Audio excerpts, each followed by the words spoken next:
Hello and welcome to another amazing episode of It's the Bottom Line That Matters podcast, where we are dedicated to your success. On today's program, we're going to be talking about social media. You know, that thing that when it works is absolutely incredible, and when it is down, well, what do you do then? Anyway, on our program today, though, we have a really exciting guest, Tamay Shannon, who is going to be working with us about and telling us about social media. But before we introduce Tamay, let me tell you a little bit about her. So Tamay Shannon founded W2S Marketing, which stands for Where to Start Marketing. And it was created especially to serve small businesses. Now, social media does not have to be hard, ineffective, or time-consuming. Tamay takes the overwhelm out of social media for small businesses. Social media can play an integral and money-making part of your marketing mix. She's worked with brands such as Kim Kohl's, Government Contractors Association, and Garnish and Gather. She's been in business for over 10 years, helping small businesses get the brand exposure that they deserve without the hassle. So, Tamay, welcome to the program, and thank you for being here. Thank you for having me. Absolutely. So, Tamay, let me ask you, first of all, social media encompasses so many different components. Right. I mean, you're looking Facebook, Insta, Twitter, LinkedIn, YouTube, Vimeo, the list goes on and on and on and on. I mean, I think last count there were over 70 different social media platforms that somebody can possibly be on, but we only know of a handful because, A, we're the over 30 crowd. Right. And so, you know, we're kind of missing a good chunk of those. But it's also, though, social media platforms keep sprouting up because as our kids go onto a certain platform, they're like, oh, once the mom is on it, we don't want to be there anymore anyway. That so part. Help me understand for our listeners and for us here, when we say social media and taking the overwhelm out, what is it that W2S does, and how do you make the process easy so that a business does not end up getting overwhelmed? I know that's a hardball question, but I'm going to try and get that out there. So, all right. First, okay, so you said something, I'm going to totally address that question. You said something really interesting when you started off the segment, which is when social media works, it's amazing. And when it doesn't, it's not. And recently we've had an experience where social media wasn't working. And the interesting thing is that this is not new. Facebook, Instagram, these social media websites going down isn't new. And a lot of business owners saw that, oh, maybe I shouldn't have all my eggs in one basket. And I just want to make the connection for business owners that this is why big companies pay for data. This is why data is so important, because when companies have data, they can reach out to you any way they see fit. They can say, oh, we can't use social media. Okay, let's go to TV. Let's go to newsletters. Let's go to this. Let's go to print. And so business owners, just take note. The more data that you can collect about your people, that means that you can reach them when social media goes down, when your website's not working, when everything just doesn't work. You'll still have a way to reach people because you'll have that baseline data. And that is why the importance of data in your business is just unparalleled. So I just wanted to put that in. But that also actually ties to the strategy and the overwhelm. So you're like, okay, Tamay, get this data. I got it. Fine. Won't be in a pinch anymore. What do I do with it? Why should I care? I'm already managing a lot of stuff. Well, most of the time, the reason why business owners are so like, oh my gosh, there's a lot happening is that you are overwhelmed because you are doing so much and you don't have a strategy. You don't have a strategy. You're just going and posting on Facebook when you have a chance. You're going and posting on Instagram when you have a chance. And I get that. Like, you are wearing a lot of hats, but a strategy is the first step to taking out the overwhelm so that when you sit down to your computer, you're like, oh, there's a post going out today about Facebook. One, it's scheduled. You don't have to worry about it. And it actually contributes to your bottom line versus, oh, let's do a cat meme because cats are cute. No, it actually is going to contribute to your bottom line and contribute to your business. So that's what we do. We bring in that strategy for businesses and make sure it aligns with the vision. Because look, you didn't start your business just to have another 9 to 5. You weren't like, oh, this is going to be so much fun. No, you didn't do that. There was a vision you had in your business, and there was something you wanted to see in the world. So we just want to make sure that that vision and the strategy align to produce the results that are important to you. So that's a great idea if you think about what it is that you're trying to do. But let me ask you, Tamay, as it comes down to content, right? So you mentioned doing content and not just another cat meme because they're cute, or in my case, dogs because I like dogs better.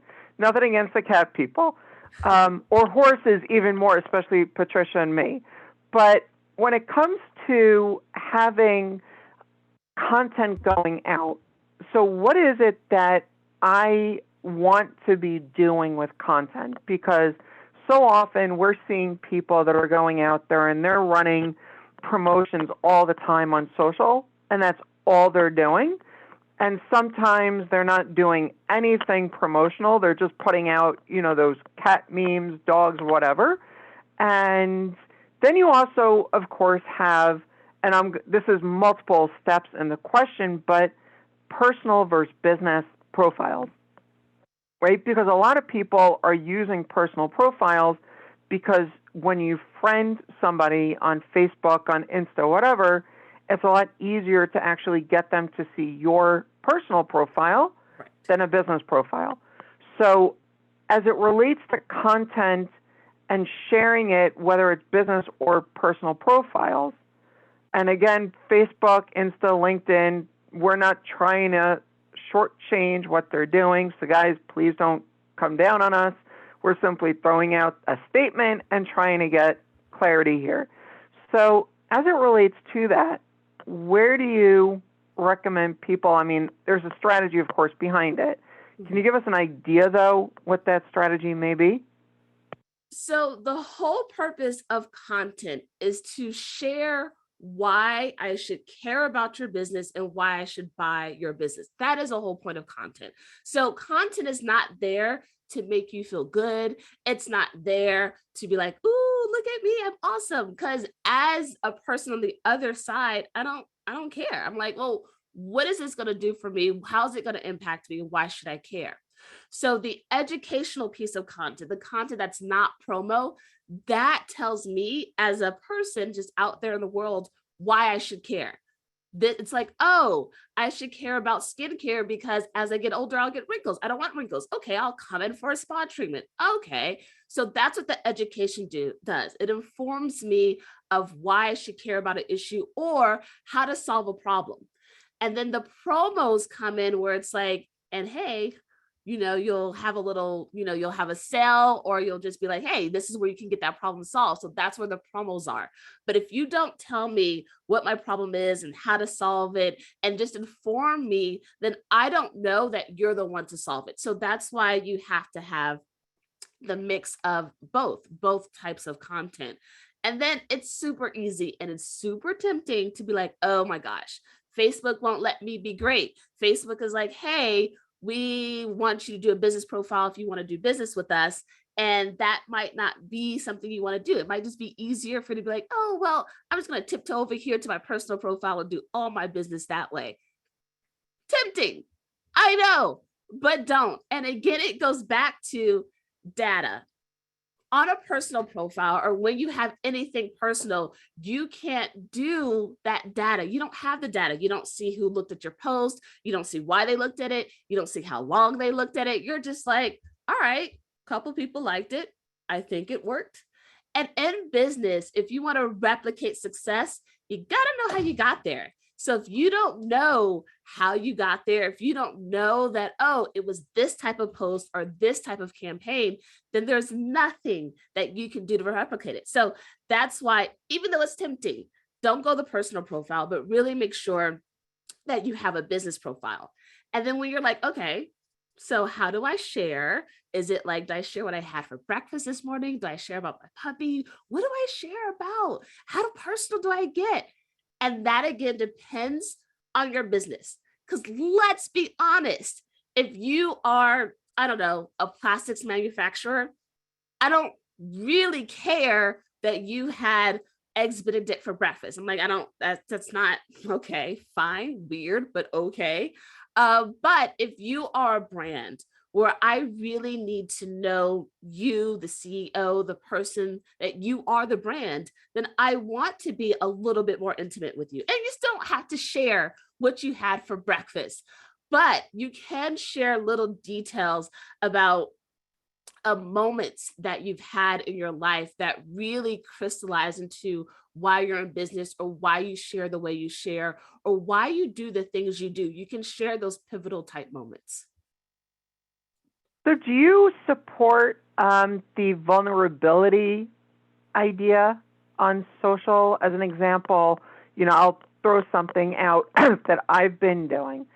So, for me, 9/11 happens to be a personal day, not just a national or global day, because I happen to be a survivor.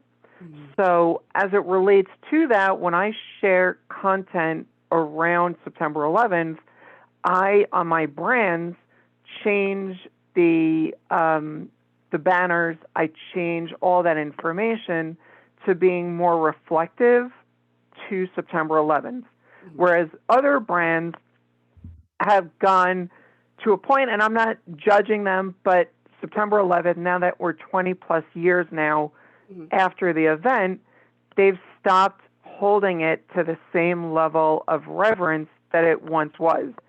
So from their perspective, the vulnerability aspect is not as applicable. But the vulnerability on my side is a lot more. So when you're looking at social media and putting information out, are you, and again, this goes to, well, I don't care what you had for breakfast, which of course, unless you're one of the Kardashians, I don't know how many people are going to care, or Beyonce as an example, what they're doing, right? I mean, the world is following like everything that, oh my God, they did this, and all of a sudden I got to do that because it's True. an influencer saying that. But as it goes back to 9/11, as it goes back to, things along those lines, where it may be something that is really calling out because it directly relates back to the brand itself. So is vulnerability a decision based on the brand? Is it a decision based on, well, let's look at certain things, and is there a reason to be more vulnerable in this time? How would you counsel one of your clients in that regard? So I am a firm believer in keeping your foot out of your mouth. So when there are holidays like this out there in the world, I'm like, look, let's step back. Like, if it literally doesn't have anything to do with the people that you want to reach out to, maybe let's not say anything. So, for example, here's a good example. So, Juneteenth was just recently ruled this year a federal holiday, 2020. And a lot of brands jumped on the bandwagon and it was like, oh no, you just did a Google search and then put something out. This was not a good idea. And I think that brands really need to look at, why are we saying this? Why do we feel the need to say this? And if you can't, especially for something like 9/11, Memorial Day, D-Day, all these holidays where people died, people passed, the last thing we need to do is slap a sale on it or a coupon and be like, hey, hey, hey, rush in. No. So I think there has to be some sensitivity to what needs to be said, what has to be said, and what you're just saying because everybody else is doing it. If you don't have to say it, if it doesn't really fit in with your brand, if it doesn't really fit in with your ethos, if it doesn't really fit in with your clients, you don't have to say it. Don't keep up with the Joneses. Don't keep up with everybody else. It's not that important, and it's taking you off your path. So, Tammy, I want to jump in here a little bit. You mentioned at the beginning that it's important to have a strategy for your social media that aligns with the company's mission or vision. And I'm sure a lot of business owners out there, myself included, have always thought, okay, well, that makes sense. I have to have a strategy. And what I'm hearing you talk about today is how strategy and content align, which I haven't heard a lot of people talk about. So this is kind of mind-opening to me today, and I'd love to hear you elaborate more on this. You mentioned a moment ago about different types of content to put out, the mix of the education about your product or your business, plus a little bit of personal and the promo stuff. And here just now, you just mentioned, tying things in with certain kind of holidays. And two things there that I heard you say. If it doesn't affect you personally, so Jennifer mentioned she's been affected personally by 9/11. If you don't have a personal contribution to that holiday, or if it just doesn't meet your brand at all, again, kind of talking about Jennifer here for a moment, National Holocaust Day means nothing to me or to my brand. It might mean something different to Jennifer. It would be, like you were saying about Juneteenth, it would be very inappropriate for me to try to say what National Holocaust Day means to me. And certainly not as part of my brand. So can you talk a little bit more about how that strategy drives content? You've got your strategy, but then what do you do with it? And how does that relate to content that you're posting for your brand? So totally. So the strategy, the cool thing is typically when we are doing our businesses, we'll sit down and we're like, okay, it's in the morning. I've got to post something today. What do I post? And the strategy answers that question. Okay, the strategy looks at, what are you promoting? What do you want to have? What are the goals you want to meet? Because you examine that in your strategy. Like, okay, I want to have a 25% increase in newsletter signups over the course of 6 months. And so you start looking at the goals that you're trying to meet. And then you look at, so the content, how that ties in is you look at what's happening in the world. So for example, when things happen on social media, such as Facebook and Instagram and WhatsApp cease to exist, and everybody's freaking out with their heads cut off, that would be an opportunity for me to be like, oh, wait, okay, I said I wanted to increase newsletter signups. What can I do that's in line with what's happening out there in the world and that has a lot of attention and that people are really paying attention to draw back to my newsletter list and this goal? And so that's where I would be like, okay, maybe I can send out a tweet. Maybe I can send out an email to my current subscribers and say, hey, this is, educating them. What are the ways that I can meet these goals that I've outlined in my strategy using what's happening in the world? So that's one way to create content, is currently what's topical, what's going on in the world that you can tie back to your brand. Another thing that's fun to do, and it really does depend on your brand, is there's these holidays called hashtag holidays. I don't know what you want to call them, but they're like National Taco Day or National Margarita Day or National Sunday. And you might think, okay, so these are really silly and I don't want to touch them at all. And that's easy to think that, but I want you to ask yourself, are your clients, are your people thinking about it? Are they rushing to Facebook posting about their sons? Are they really proud of their families? Because that is a piece of content that you can create and incorporate. If your people care, you should care. It's typically how you should think about content. So that's one way to create content, is those national hashtag holidays. And then another way to pull in content and create it is those frequently asked questions, those questions when you get on the discovery call and they're like, oh, how do you do this? Why should I hire you? And what's next? And you're like, wow, everybody asked me these 3 questions. Gosh, this is interesting. Create content out of that. Do a video or do a series, because the coolest thing, the coolest thing about content is that we think we have to do something newer, better, faster, more different. And the reality of it is we don't have time for that. We don't have time for that. As people on the other side, we are inundated with clever things. We are inundated with, oh, those things are cute, but they don't stick because we have to think about it. So when you present your content in a way that's clear and concise, and what might feel like it's repetitive, It's actually helping the person on the other side get really, really clear on what you offer, how you can support them, and how they should take action. That sounds great. One of the things we talk about, the three of us together sometimes, is talk about having a drip campaign for a business owner to continually bring along those prospects who aren't ready to buy today. And so it sounds like what you're talking about, a great use of social media would be to move your drip campaign into your social media platforms. So Hands that's down, fantastic. without a doubt. Wonderful. Yeah. Thank you. I like that. And to Reusing take content. them from and to take them from social into email. Yes. Yes. That's the other big one also. Take them off social media, because it's easy to forget. But when we signed up to Instagram and Facebook and Twitter and LinkedIn, there was a terms of service. And that at the end of the day, what that terms of service meant was, if we don't like you, we're going to kick you off and there's nothing you can do about it. And that's true. Like, if there's been many times where Facebook was like, hey, we don't, our bot said that you did something wrong. We don't know what it was, but we agree with our bot. So we're going to shut down your ad account, or we're going to shut down your Facebook page, or we're going to do this. And you have to go through appeal after appeal. And then they're finally like, oh, I guess we were wrong, but now you're still banned. And you're like, wait a minute. So at the end of the day, you had to sign a terms of service, which meant this is not your platform. This is not yours. So whenever they decide to do something in their business interest that makes their business work better for them, if it doesn't work for you, they don't care. It's not that important to them because they're looking out for their business interest.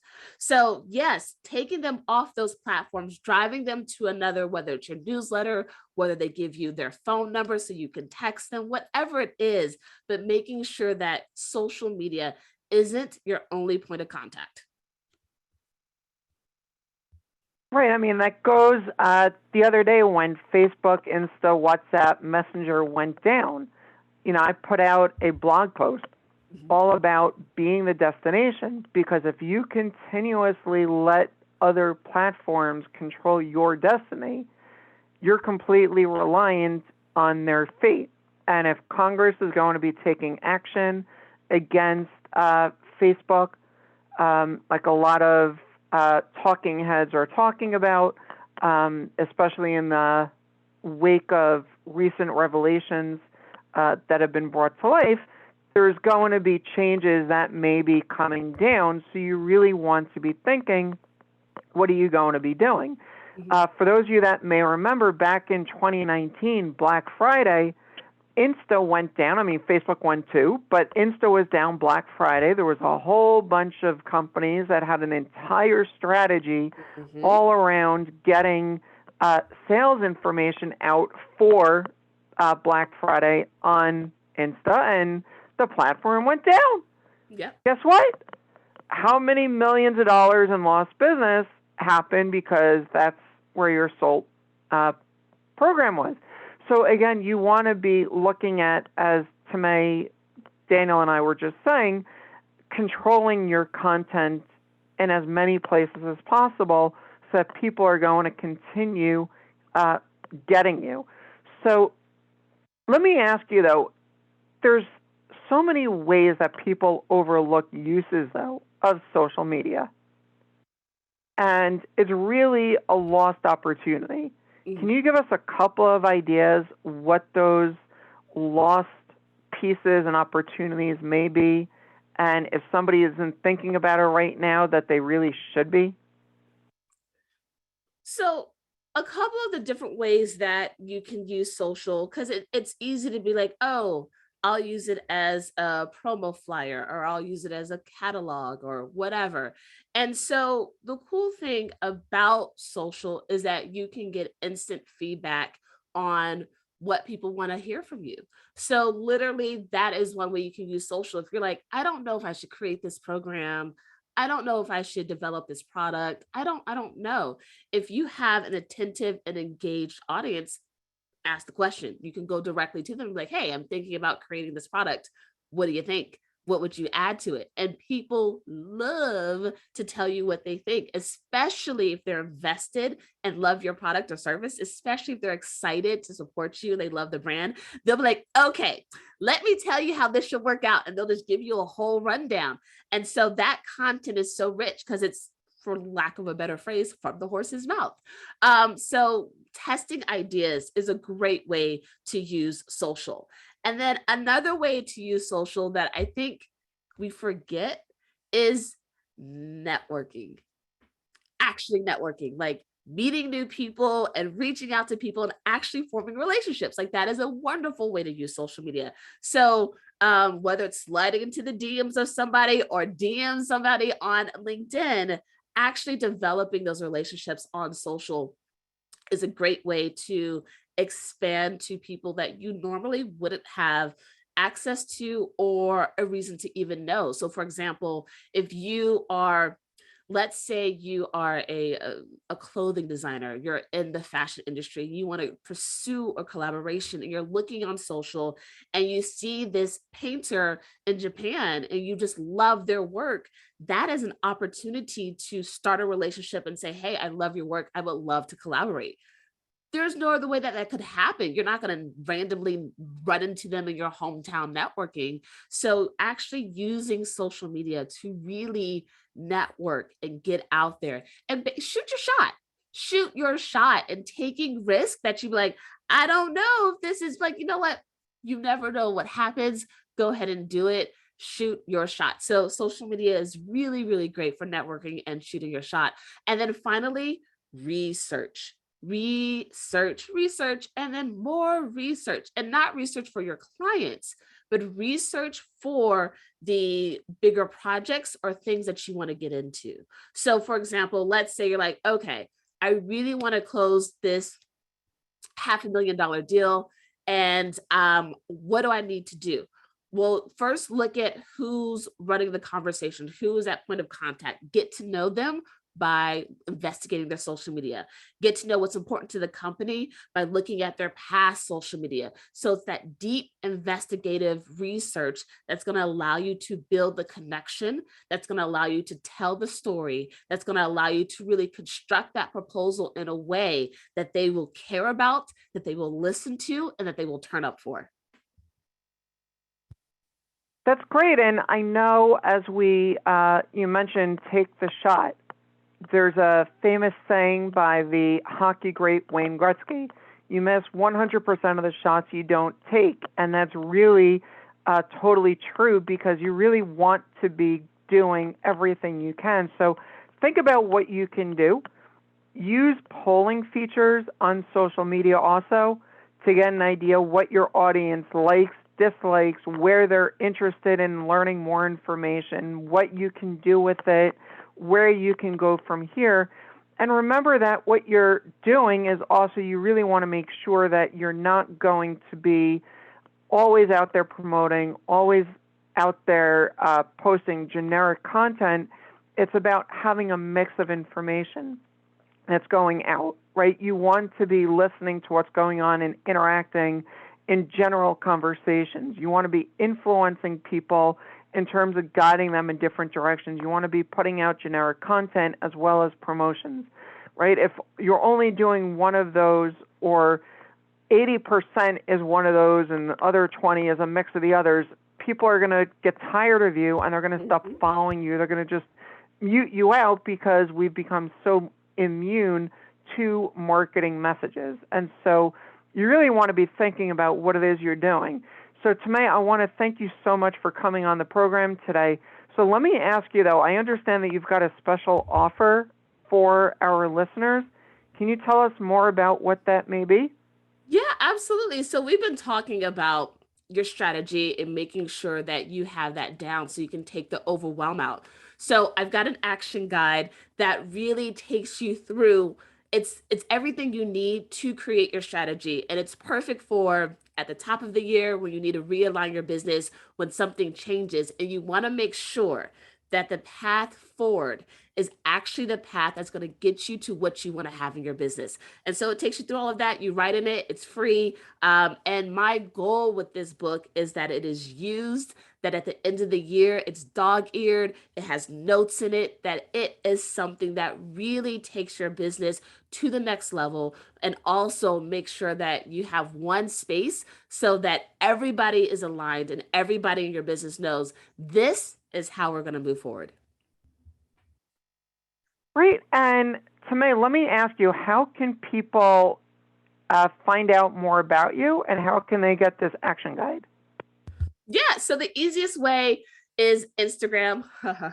And so you can find me on Instagram at W2S Marketing. But if you're a little old fashioned, you want to hop on the phone, I can talk your ear off about social media trust.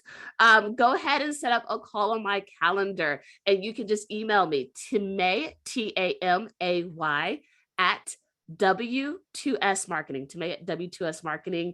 And we can set up a call and I can talk your head off about social media and your business. This has been great, Tamay. I'm so glad you're able to join us today. Thank you. Great. Thank you so much for coming. And again, as you look at what you're looking to do on social media, think about how it's going to be the next piece that's going to continue to add to what it is that you're doing in business. And remember, social media is a tactic in marketing. It is not a strategy in and of itself. And so if all you're doing is marketing on social, got to start reaching other areas, because quickest way to lose a fortune is by not knowing what you're doing.